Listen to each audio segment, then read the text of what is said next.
So to celebrate the Eucharist schismatically is a lie, in a way. It's the exact opposite of what it's supposed to be.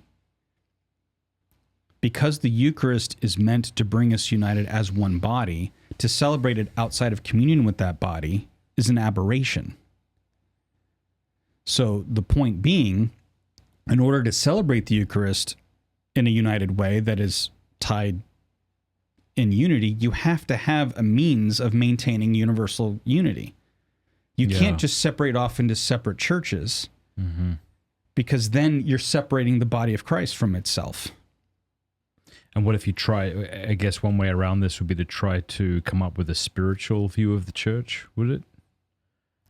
To say that we're all united in some really sense, hard but to, not to in argue that when you're literally breaking off from one another because you don't want to be in communion with each other.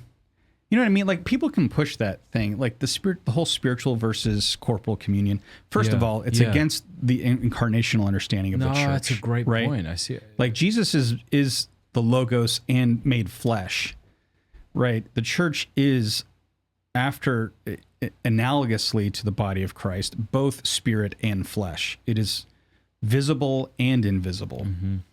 Right. And it's obvious Jesus prayed for this. He prayed that the church would be one as he and the Father are one in John 17. Right.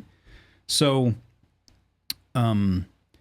it's hard to argue that there's this great spiritual unity when people are literally refusing to be in communion with one another.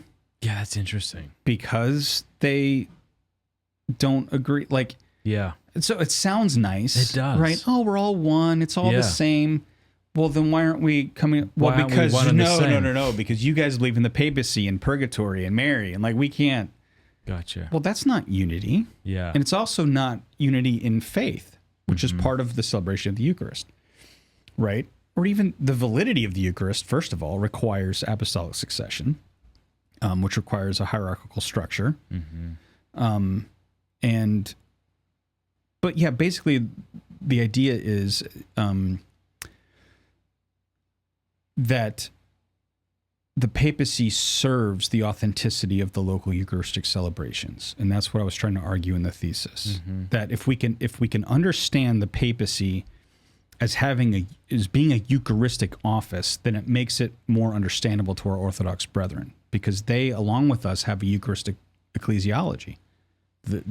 Their ecclesiology is very similar to ours in understanding the church primarily as the Eucharistic synaxis, the gathering to celebrate the Eucharist, is the church at her highest mode. Like, that is what she is for, is worshiping God in the Eucharist. Hey, thank you so much for watching. Before you go, do us a favor, leave a comment, let us know what you thought of the video, like, and subscribe.